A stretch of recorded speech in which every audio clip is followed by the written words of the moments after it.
Assalamualaikum warahmatullahi wabarakatuh.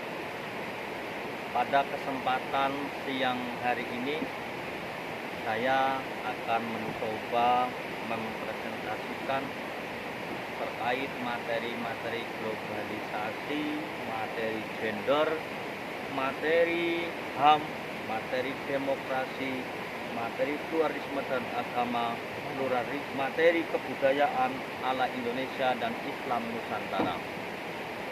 Perkenalkan, nama saya Saiful Amin, nomor induk mahasiswa 2021010373, Prodi PAI, Fakultas Tarbiyah, yang diampu oleh beliau Bapak dosen Rifki Murtado dalam materi kuliah metodologi Islam. Pada kesempatan kali ini saya akan mempresentasikan tugas yang bertempat di wisata alam Curug Kedondong, bertempat di Desa Gunung Sari, Kecamatan Karanggayam, Kabupaten Kebumen. Jangan lupa guys, kemarin sudah dikunjungi oleh beliau Bapak Gubernur Jawa Tengah, Bapak Ganjar Pranowo, dan Bapak Bupati Kebumen Arief Sugianto. Untuk teman-teman yang ingin wisata, silahkan sekalian mempromosikan wisata di desa saya.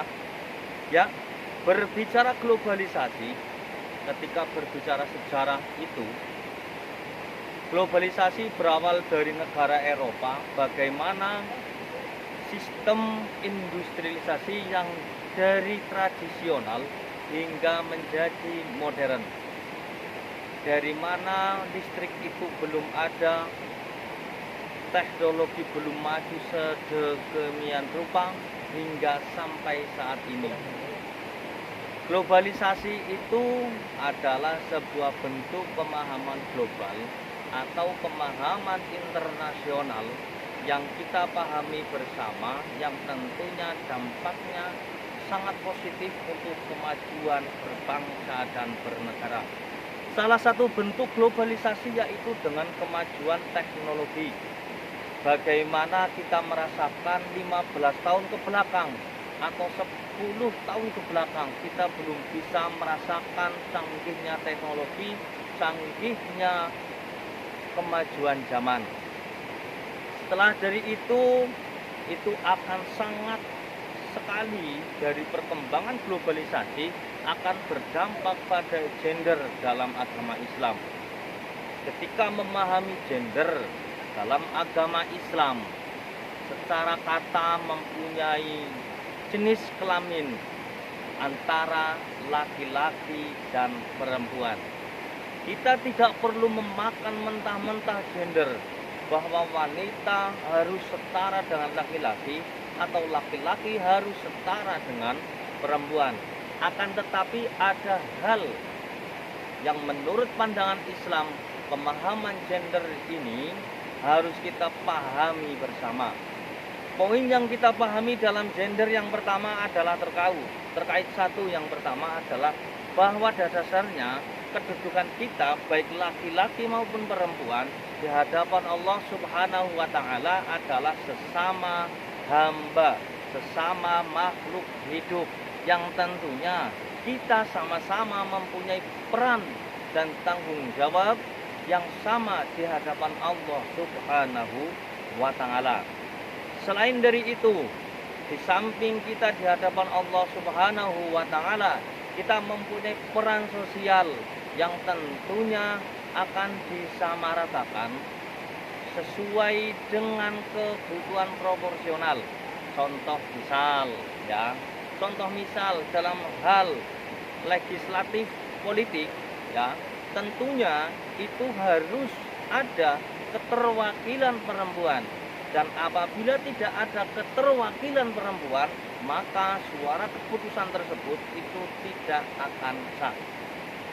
Berbicara konteks keislaman, bagaimana nilai-nilai gender ini ya sudah diterapkan oleh beliau junjungan kita Nabi Muhammad Sallallahu Alaihi Wasallam dalam bentuk yang ketika kita berilah sejarah balik 1500 tahun yang lalu, bagaimana Kanjeng Nabi menempatkan perempuan pada waktu di zaman Mekah atau zaman Madinah itu begitu dihormati. Contoh kebijakan yang diambil oleh Kanjeng Nabi adalah proses perbudakan wanita. Perbudakan wanita ini adalah bentuk konsep Islam yang ditawarkan oleh Nabi Muhammad untuk seluruh umat manusia, bahwa manusia harus disetarakan. Selanjutnya, ketika mereka sudah sama rata, tentunya kita akan membahas dalam hal hak asasi manusia. Ada keterkaitan antara HAM dan gender, yang artinya kita mempunyai hak-hak, mempunyai sebuah kebutuhan yang sama antar sesama manusia. Yang tentunya hak asasi manusia itu sama di hadapan Sang Pencipta, di hadapan Sang Pemerintah. Contoh misal, ketika salah seorang itu melakukan pelanggaran, seyogyanya atau sebaiknya ya, itu tidak pandang pilih, tidak tebang pilih, tidak tajam ke atas, tumpul ke bawah, tidak tajam ke bawah, tidak tumpul ke atas. Bisa dipahami nggih? Setelah dari itu adalah terkait demokrasi. Berbicara demokrasi. Berbicara demokrasi di sini adalah ketika kita mampu melihat kilas sejarah yang baik, bagaimana proses pengangkatan Khalifah Abu Bakar As-Siddiq ketika beliau Kanjeng Nabi Muhammad SAW setelah meninggal. Ada satu season, satu kelompok yang memang fokus untuk mengurus jasad Kanjeng Nabi, dan ada sebagian para sahabat yang sedang fokus untuk membahas persiapan siapa pemimpin setelah Kanjeng Nabi. Ternyata dalam proses pemilihan ini itu tidak serta-merta mengutamakan kepentingan-kepentingan pribadi, akan tetapi melalui proses musyawarah, di mana dalam proses musyawarah ini alhasil memutuskan Abu Bakar As-Siddiq sebagai khalifah pertama. Setelah kilas sejarah kita balik ke negara kita, bahwa demokrasi yang ada di negara ini memang sangat sesuai dengan apa yang dicontohkan oleh Kanjeng Nabi dan kemudian diterapkan oleh negara kita.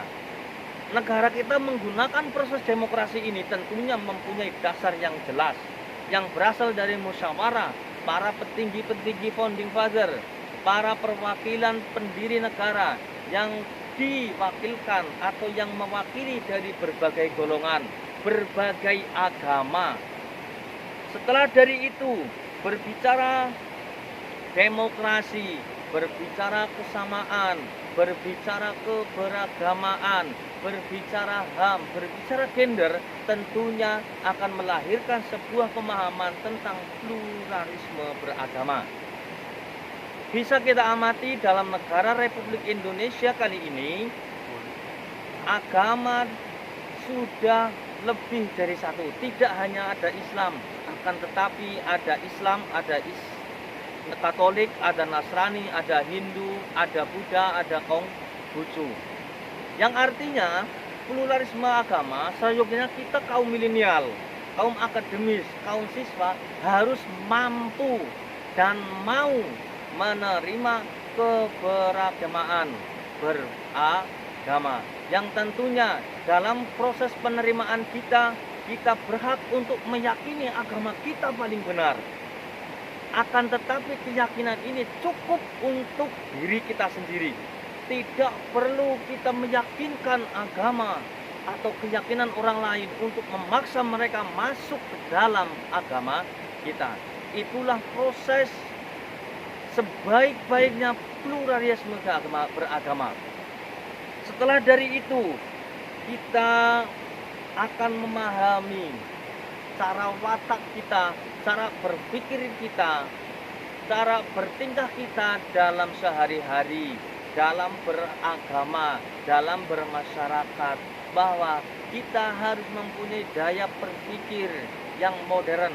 Artinya dari modern ini adalah moderat. Ya, moderat dalam artian di sini adalah kita tidak kaku, tidak saklek, tidak kaku dan tidak salakek. Yang kedua adalah kita harus mampu tidak terlalu liberal. Artinya kita tidak gampang teriak kafir, tidak gampang teriak menyalahkan orang lain atas pemahaman agama mereka. Setelah dari itu kita akan berbicara kebudayaan asli Indonesia. Berbicara kebudayaan asli Indonesia adalah berbicara kebudayaan kerajaan. Karena memang sebelum Indonesia merdeka itu sudah terbentuk kerajaan.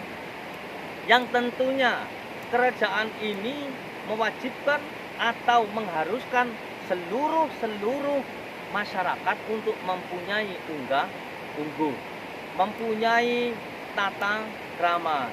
Setelah dari itu kita mempunyai kearifan lokal. Ya, contoh dalam hal keyakinan adalah kita mempunyai pemahaman kapitayan, yang tentunya pemahaman ini seyogyanya harus kita dampingi bersama, harus kita lestarikan, karena memang ini adalah kebudayaan kearifan lokal. Berbicara kebudayaan asli Indonesia sangat berkolaborasi dengan Islam Nusantara, di mana dalam Islam Nusantara ini kita akan diberikan paham bahwa kita harus mampu mensinkronisasi antara kebudayaan asli Indonesia dengan nilai-nilai keislaman. Kita mampu mengawal kebudayaan di masyarakat, yang tentunya kebudayaan masyarakat tersebut tidak bertentangan dengan aturan agama kita. Baik, setelah sedikit saya sampaikan, mudah-mudahan presentasi kali ini bermanfaat untuk kita semua. Yang terakhir, pesan saya sebagai kaum milenial, kita harus mampu merubah cara berpikir kita untuk modern, yang artinya tidak kaku dan tidak saklek dan tidak liberal. Sekian dari kami. Banyak kesalahan tentunya dari saya pribadi. Wallahu muwaffiq illa aqwamit thoriq.